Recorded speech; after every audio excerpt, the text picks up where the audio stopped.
Hello, I'm Akshay Agarwal and I'm currently pursuing my BTech in Computer Science and Engineering from NIT University, Neemrana. My research areas are in the field of data mining and wireless sensor network. I'm very excited about the engines competition and I'm looking forward to our project. Hello, I am Nirmal Singhania and I am part of Wizards at Work team at Enginix 2016. I am a fourth year CSE student at NIT University and my interest areas lies in machine learning and IoT. Thank you. Hi, my name is Rahul Agarwal. I'm a part of the team Results at Work, and our project is based on the theme Connected Machines in IoT. Our project aims at providing solution to the current inefficient methods of agricultural production. And we have named our project AgriAut, which is Smart Agricultural System. Today, farmers and agricultural industry are facing huge challenges. And according to recent studies by FAO, which is Food and Agriculture Organization, uh, the industry needs to produce 70% more by 2050 in order to meet the demands of the growing population, or lakhs of us will die of hunger. The industry must also overcome the increasing water shortages and limited land availability. As we know, the current practice of irrigation leads to huge amounts of water being wasted due to untimely watering, and also because there is no way to detect the spillage. Water being a scarce natural resource, we cannot afford to let this happen. Farmers have to manually check on the entire fields for damage of crops, which is another issue we are trying to solve. Finally, to check on the yields and the density of the production, we need more labor work, which can be made efficient using our technology, which you will see in the upcoming slides. So the technologies that we have considered is the NRF24L01 ultra low power wireless transceiver which operates on the 2.4 GHz ISM band. The maturity level of this particular communication module is medium as it is being used in limited application, but we have specifically chose this module because it consumes very less power and costs very low and is very good for communicating over distances around 150 meters. So this is another communication technology that we are using for long distance communication over the central controller and the central management station, and this is called LoRa, which is a low power wide area network specification intended for wireless battery operated things. And the maturity level of this particular communication technology is also medium, but this is being considered as the innovation in the IoT domain and being used in the city of Amsterdam to power their IoT network. Uh, so the hardware platform that we are using are a bunch of commercial off-the-shelf hardware, and we would be designing custom boards for the final product. But for the prototype, we are using the commercial available hardware.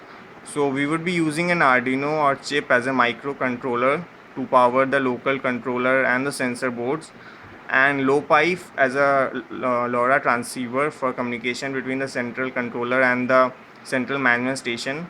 We would be using the DJI Phantom drone for NDVI mapping and a bunch of industry grade sensors for collecting various data about the humidity level and the temperature level in the field. Now I will be explaining you the entire system architecture of our proposed solution.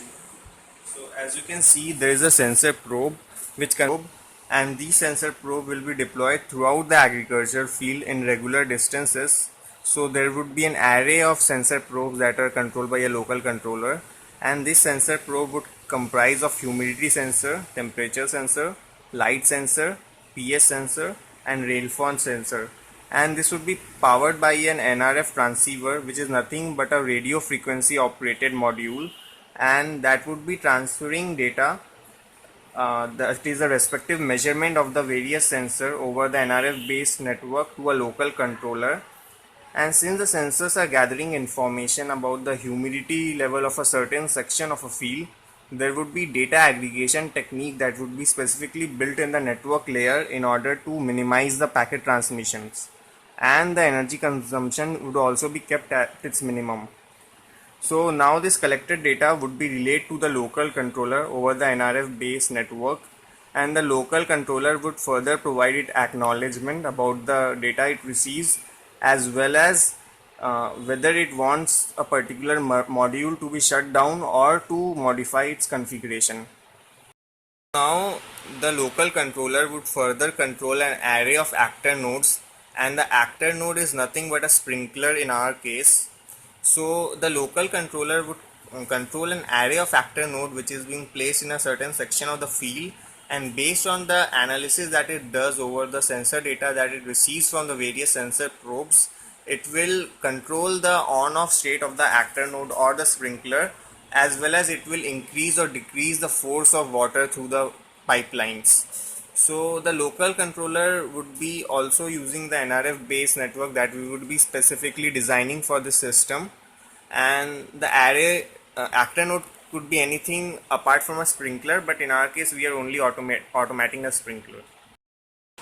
So now, as I said, there would be multiple local controllers over the entire agricultural field, and that would further transmit the data of the sensor readings that it collects from the various sensor probes, the on-off schedules, that is the time duration during which an actor node has been active or has been switched off, as well as the various sensor readings that it collects, and the error reports, that is whether there is a malfunction in any part of the field or not, that is an actor node has stopped working because of any reason, or a sensor probe has stopped working. So all this data would be transferred to a central controller, and depending on the size of the field, again this would vary, that is there would be one or more central controllers depending on the size, and this central controller would further transmit this data to a central management station where the user or the farmer sits and monitors the entire agricultural field.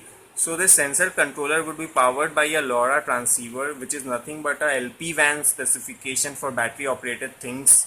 This is useful for transmitting small chunks of data over long distances. So if the central management station is located at a far off place, that happens in agricultural field, so this LoRa transceiver would be very useful. But in case the central management station is located nearby, this can be replaced again by an NRF based module.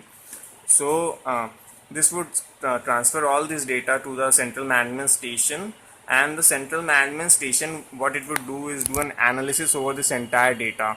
There would be certain data visualization algorithm that would run, and it would do a visualization over the entire sensor data, the actor node and everything, and would display this data to the user or the farmer in a graphical way that is very appealing to him, and we will show what this module actually does in the next slide. So the central management station has a standard internet connection. Over it fetches data about the weather patterns and further transmits this data to the central controller, and the central controller further relays this data to the entire local controller set to which it is connected. And at the local controller, there are some prediction analysis algorithms that are running that does analysis over the data, the weather patterns data, as well as the sensor data that it collects over the entire day. And after doing an analysis, it decides the switch on off schedules, that is the time period for which the actor node should be on or off. And say it's predicted that it would rain later today, and given the health of the crops is good, that is it can sustain a period of time without watering, so one need not need to water the soil crops and can wait for the rain in the evening, which will help in saving water and possibly damaging the crops over watering. So say it is predicted that it would rain later today in the evening, and given the health of crops is good, that it can sustain a period of time without watering, so there is no need of watering the crops now when we know that it would rain later.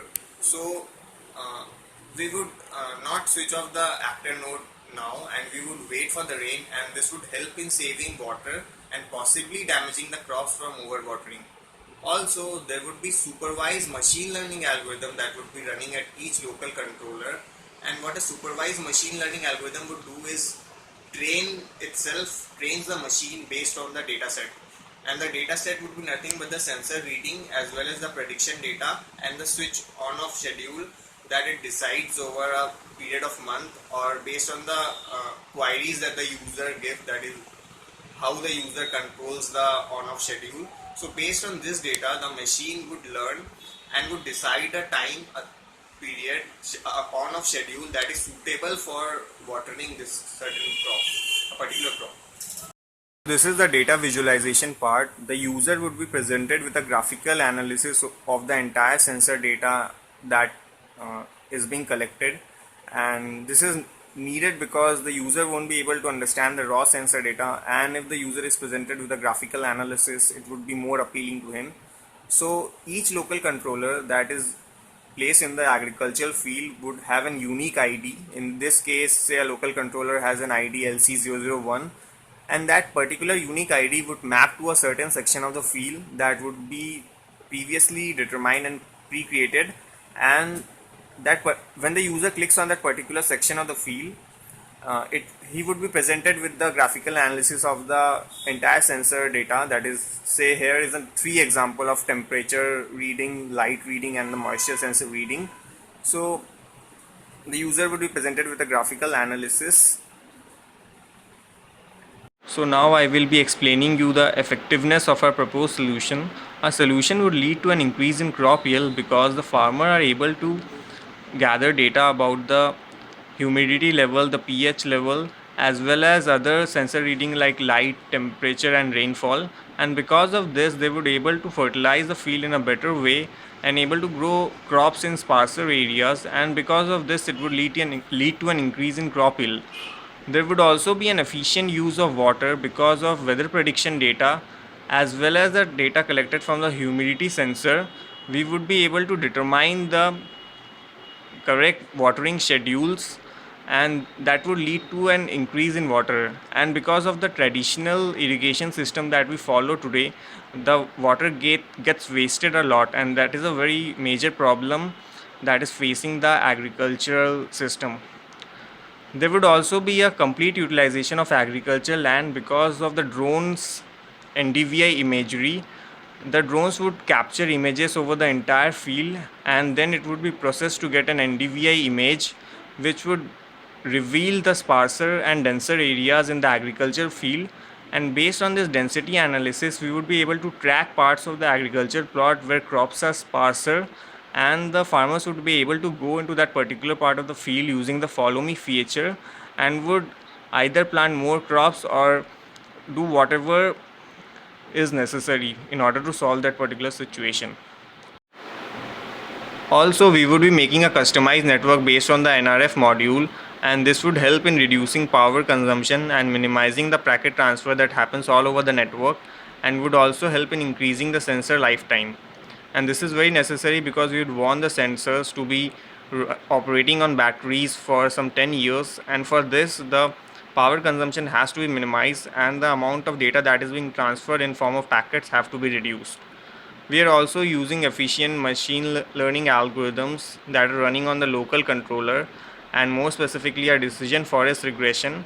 And what this is doing an analysis over the entire sensor data as well as the weather prediction data that it collects over the month, and does an analysis over it and trains itself and determines the best schedule for watering the crops. Also, 100% data reporting is done to the person who is monitoring the entire field sitting at the central management station, and visualization of the data is done using effective graphs. So this is the Maslow's hierarchy of need. This is a theory in the field of human development psychology that deals with the stages of growth in humans. So there are 5 stages, namely the physiological needs, safety, love, self-esteem and self-actualization.